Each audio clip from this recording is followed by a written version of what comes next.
તો ધોરાજી નગરપાલિકાના પ્રમુખ પદેથી રાજીનામું। ધોરાજી નગરપાલિકામાં ભાજપના પ્રમુખનો ભોગ લેવાયો। માત્ર 13 દિવસમાં આપ્યું રાજીનામું। નગરપાલિકાની કામગીરી ખૂબ જ હોય અને પ્રમુખની કાર્યક્ષમતા ના હોય તેમજ અંગત પારિવારિક કારણોના લીધે રાજીનામું આપ્યાનો ઉલ્લેખ કરવામાં આવ્યો। નગરપાલિકાના પ્રમુખ બન્યા બાદ તેમનો દારૂની બોટલ સાથેનો વિડીયો વાયરલ પણ થયો હતો। રાજીનામું આપતાની સાથે જ મીડિયા સામે નિવેદન આપ્યું। વિવાદ સામે આવ્યા બાદ પ્રદેશ ભાજપ સંગઠનના આદેશથી રાજીનામું આપ્યું કે કેમ તે અંગે અનેક સવાલો ઊભા થયા છે। પ્રમુખ બન્યા ત્યારથી જ સંગીતાબેન બારોટ સોશિયલ મીડિયામાં ચર્ચામાં આવ્યા હતા।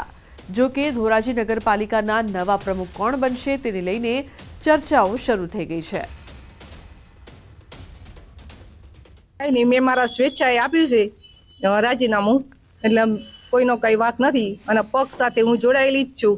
નગરપાલિકાનું કાંઈ પણ કામ હશે તો હું હાજર એમાં રહેવાની જ છું, પણ મારા સામાજિક કારણના લીધે અને મારી જે ક્ષમતાની શક્તિના એટલું કામ વધારે હતું એટલા માટે મેં રાજીનામું આપ્યું છે। બેન, ટૂંકા ગાળામાં માત્ર 13 દિવસમાં જ અચાનક આપણે એવું તો શું થયું કે રાજીનામું દેવું? મારી શક્તિ કરતા વધારે કામ હતું નગરપાલિકામાં, એટલા માટે મારે રાજીનામું આપવું પડ્યું। તો સાબરકાંઠામાં કેનાલના પાણી ખેતરોમાં ફરી વળ્યા છે। પ્રાંતિજના પિલુદ્રા સીમમાં આવેલ ખેતરોમાં હાથમતી કેનાલના પાણી ફરી વળ્યા હતા।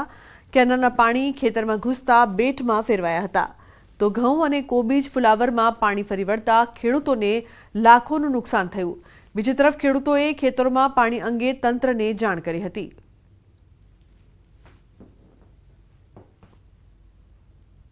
અન્ય સમાચારની વાત કરીએ તો સુરેન્દ્રનગરના એક પ્રગતિશીલ ખેડૂત મધમાખી ઉછેર દ્વારા અન્ય ખેડૂતોને રાહ ચીંધી રહ્યા છે। ધ્રાંગધ્રાના ગાજણવાવ ગામના ખેડૂત ભરતભાઈએ મધમાખીનો ઉછેર કરી મધ મેળવી તેના મૂલ્યવર્ધન થકી આવક મેળવે છે।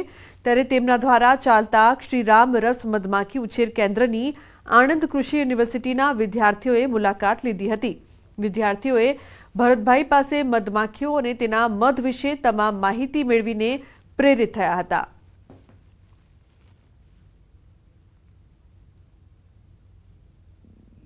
વિદ્યાર્થીઓને પ્રાયોગિક માર્ગદર્શન મળી રહે અને સાથે સાથે કે જે મધમાખીની પેટીઓ છે અને એની અંદર જે મધમાખી હોય છે તો એની જુદી જુદી જે પ્રજાતિ કાસ્ટ કહીએ આપણે કે રાણી છે, નર છે અને કામદારો છે, તો આને પણ પ્રત્યક્ષ રીતે જોઈ શકે। મુલાકાત ખૂબ જ સરસ, બહુ સારી રીતે ભરતભાઈએ સમજાયું છે અને જે અહીંયા મધમાખી મેન્ટેન કરવામાં આવે છે એ પણ બહુ જ સરસ રીતે છે। હની મધમાખી ઉછેર કેન્દ્રની મુલાકાત લીધી જે ભરતભાઈ દ્વારા હેન્ડલ કરવામાં આવે છે। ત્યાં આવીને અમને ઘણું બધું ભરતભાઈ દ્વારા શીખવવામાં આવ્યું અને તેમણે ઘણી માહિતી આપી।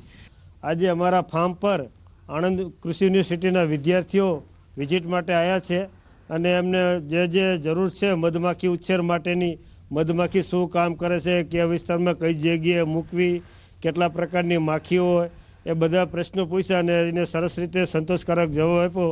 અને તો આણંદ કૃષિ યુનિવર્સિટીના વિદ્યાર્થીઓએ પણ મુલાકાત લીધી હતી। ગાજણવાવ ગામના મુલાકાતે આ વિદ્યાર્થીઓ આવ્યા હતા અને કઈ રીતે મધમાખી અને મધ વિશેની માહિતી છે તે પણ મેળવી।